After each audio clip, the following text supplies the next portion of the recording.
नमस्कार किसान भाइयों, स्वागत है आपका कार्यक्रम कृषि दर्शन के आज के अंक में। किसान भाइयों, वर्षा ऋतु की शुरुआत के साथ साथ सावन का भी शुभारंभ हो चुका है। चारों तरफ ठंडी ठंडी बयार, मिट्टी की भीनी खुशबू, मूंगफली की महक और भुट्टे की मिठास से हम सभी का मन प्रफुल्लित हो रहा है। भाई, इन सभी खुशियों के बीच में कहीं हम अपने कृषि कार्यों को तो नहीं भूल रहे हैं? जी नहीं, हम हैं ना आपको याद दिलाने के लिए।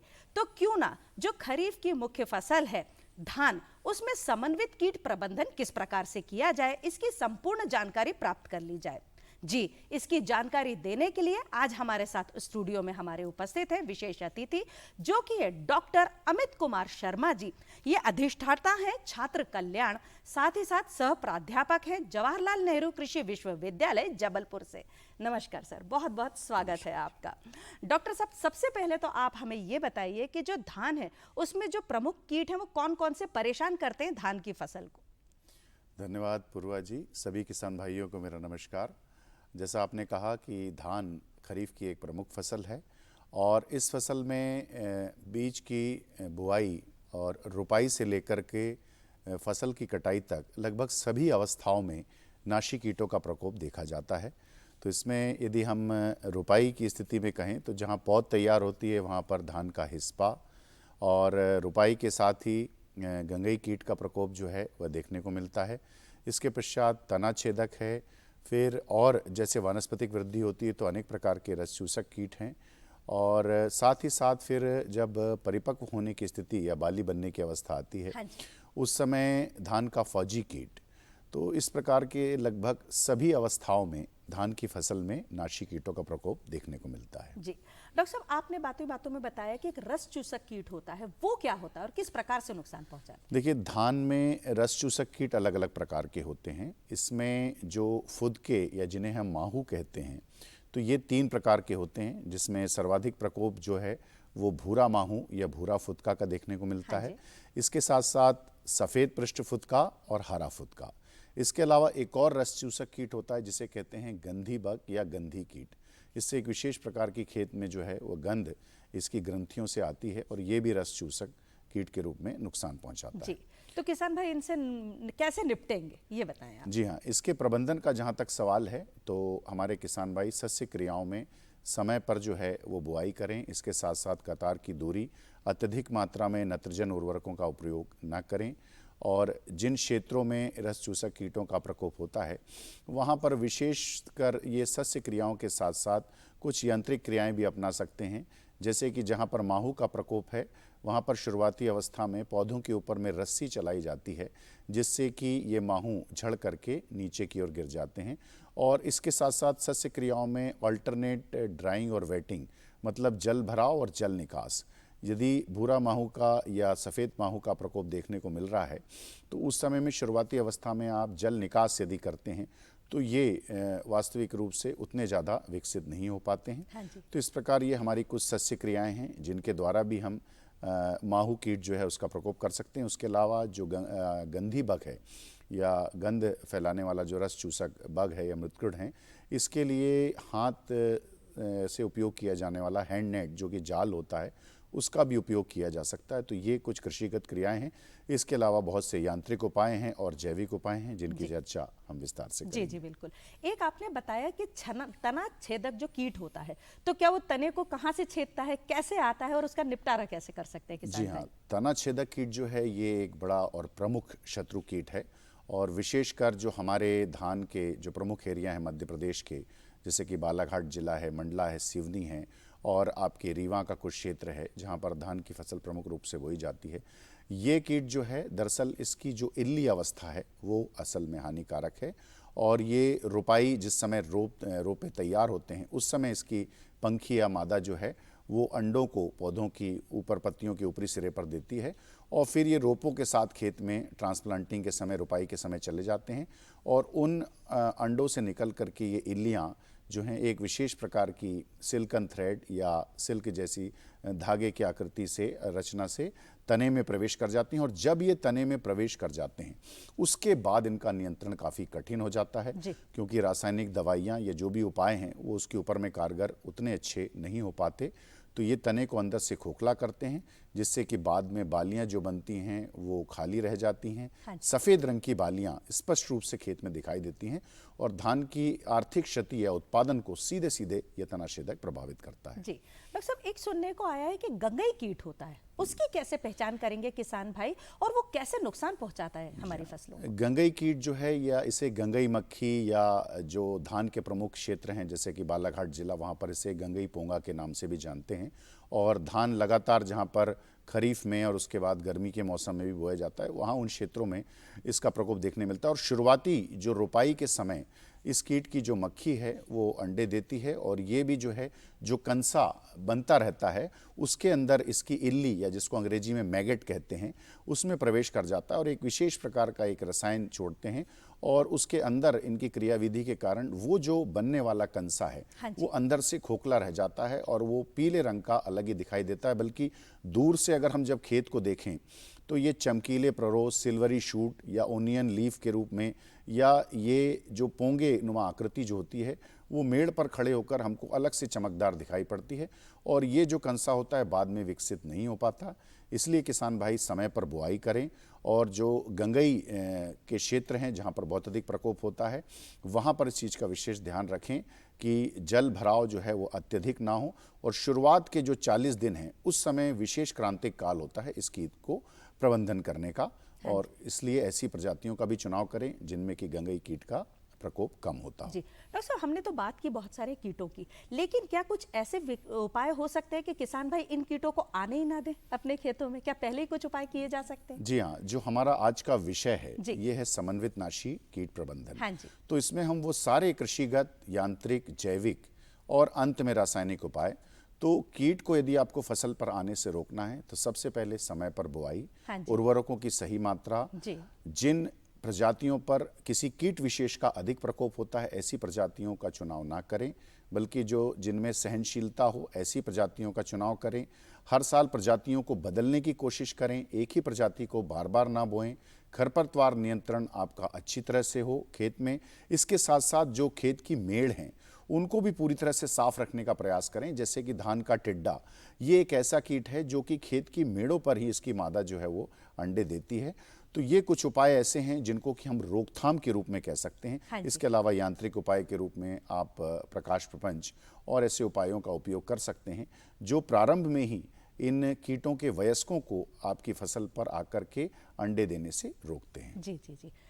एक सुनने में आया है फौजी कीट, जी। जो कि आता है और चट कर जाता है पूरी की पूरी फसल को, तो उससे कैसे बचा जाएगा?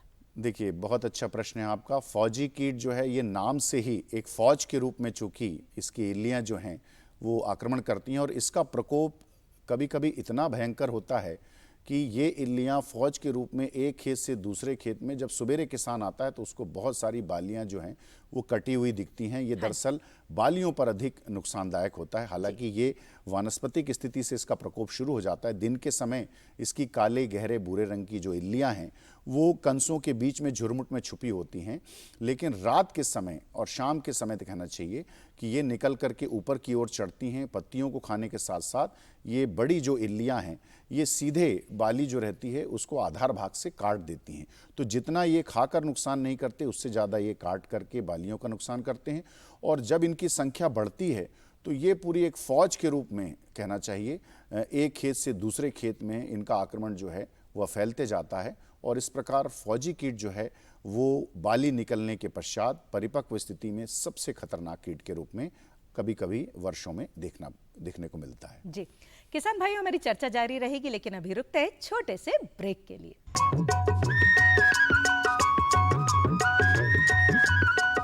अरे सुन तो। मुझे क्या सुनाना चाहते हो? जो सुनाओ मेरी सौतन को। किसको? अरे वही तुम्हारा मोबाइल फोन जिससे सुबह शाम दिन रात चिपके रहते थे और कहते थे किसान कॉल सेंटर से बातें हो रही हैं। अच्छा ये बात है। हाँ क्यों, क्या हुआ? अब बात नहीं होती क्या? अब तो झट से बात हो जाती है। संबंधी समस्याओं का अपनी भाषा में तुरंत हल पाने के लिए पूरे भारत में किसी भी फोन से हेल्पलाइन नंबर पर संपर्क करें। किसानों का दोस्त किसान कॉल सेंटर।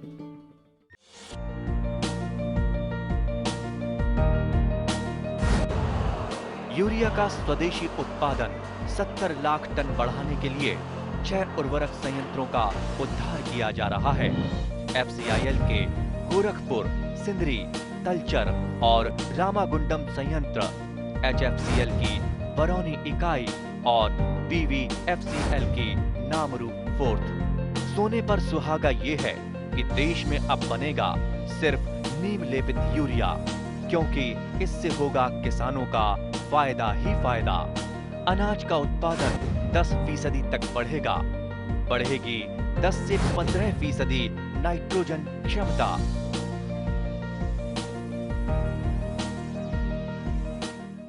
ब्रेक के बाद एक बार फिर से बहुत बहुत स्वागत है आपका। किसान भाइयों, आज के अंक में हम चर्चा कर रहे हैं धान में समन्वित कीट प्रबंधन की। आज के अंक में हमारे साथ जुड़े हुए हैं डॉक्टर अमित कुमार शर्मा जी। ये जबलपुर से आए हुए हैं, अधिष्ठाता हैं ये। डॉक्टर साहब, हम बात कर रहे थे धान में कीट प्रबंधन की। जहां तक अगर बात की जाए कि अगर वैसे तो धान में देखा गया कि पानी की बहुत तक रहता है खेत में, लेकिन अगर बहुत ज्यादा फ्लड आ जाए तब क्या किया जाए किसान भाई? क्या उस समय भी कीट आ सकते हैं? देखिए, बहुत से कीट, जैसा कि मैंने पूर्व में कहा कि जो फुदका है या माहू है, ये अत्यधिक जल भराव की स्थिति में होते हैं। इसके अलावा जो गंगई कीट है, उस समय भी जो है वो जल भराव की स्थिति होती है। लेकिन कुछ कीट ऐसे भी हैं जिनके लिए जल भराव की स्थिति जो होती है उन कीटों के लिए नुकसानदायक होती है। जैसा मैंने भी फौजी कीट कहा, तो उसमें क्या होता है कि फसल में, चूंकि ये दिन के समय झुरमुट में आधार भाग में छुपे होते हैं कंसों के, तो उस समय यदि हम फ्लडिंग करते हैं, लेकिन इसमें दिक्कत ये है कि अगर परिपक्व स्थिति में फसल आ गई है तो फिर हम ऐसा नहीं कर सकते। तो इसलिए धान में जल जितना जरूरी है, धान एक ऐसी फसल है कि जल के बिना 40 दिन तक के वो सर्वाइव भी कर सकते हैं उसके पौधे। तो ऑल्टरनेट जो है वो जल निकास और जल भराव की स्थिति से भी कीट प्रबंधन जो है वो एक उपयोगी उपाय किए जा सकते हैं। इसमें यांत्रिक विधियां कौन कौन सी हो सकती हैं जो किसान भाई करें और उनसे उनको लाभ मिल सके? यांत्रिक विधियां जो हैं, इसमें प्रमुखता, जैसा मैंने कहा कि जो माहू कीट हैं उसके लिए हम रस्सी चलाने का काम करें जिससे कि वो झड़ करके जल में गिर के नष्ट हो जाएं। इसके अलावा तना छेदक के लिए जिस समय हम रोपाई कर रहे हैं धान की नर्सरी से, तो उस समय उनकी जो टिप है या उनका जो ऊपरी सिरा है पौध का, वहाँ पर ये अंडे देते हैं, अंडपुंज होते हैं, तो उन्हें काट करके उनकी क्लिपिंग करके भी बुआई की जा सकती है।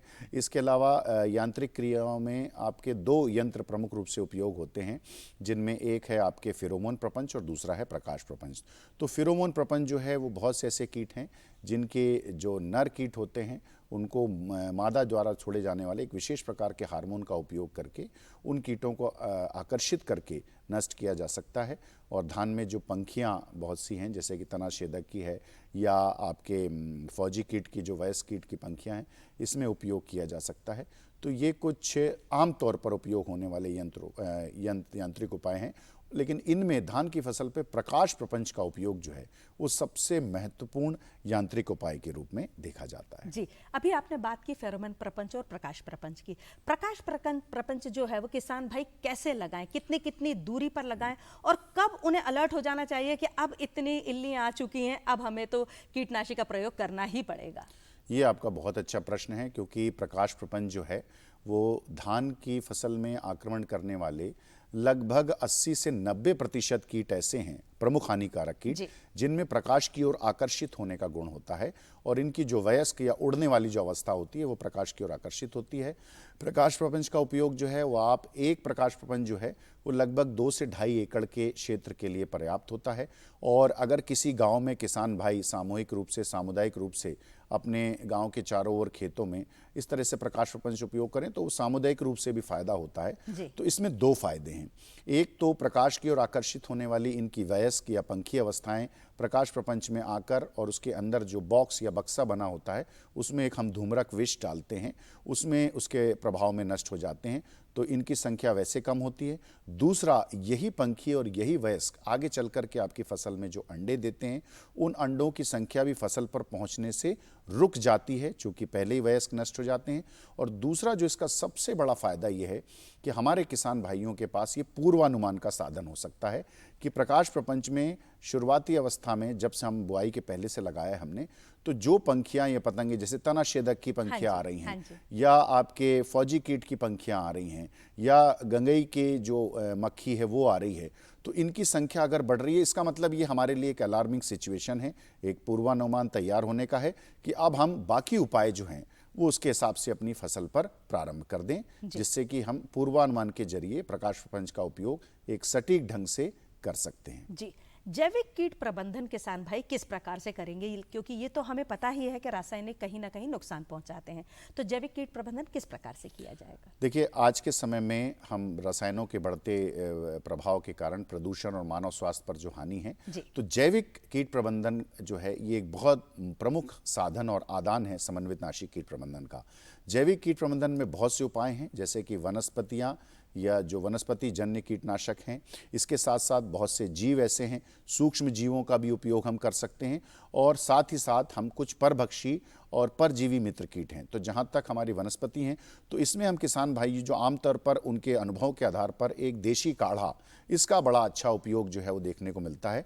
इसमें आप 20 लीटर गौमूत्र, इसके अलावा आप जो है नीम की पत्ती लगभग 3 किलो, 3 किलो गराड़ी की पत्ती, 3 किलो जंगली तुलसी, और इसके साथ साथ आप बेशरम की पत्ती का भी यहाँ पर उपयोग कर सकते हैं।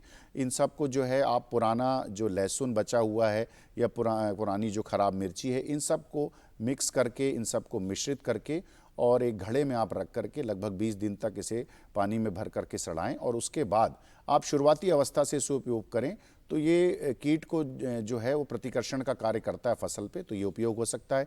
इसके अलावा नीम जनित कीटनाशक जो हैं 1500 ppm का कीटनाशक जो है वो 2 से 3 लीटर जो है प्रति एकड़ की दर से आप उपयोग कर सकते हैं बहुत सारे रस चूसक कीटों के लिए।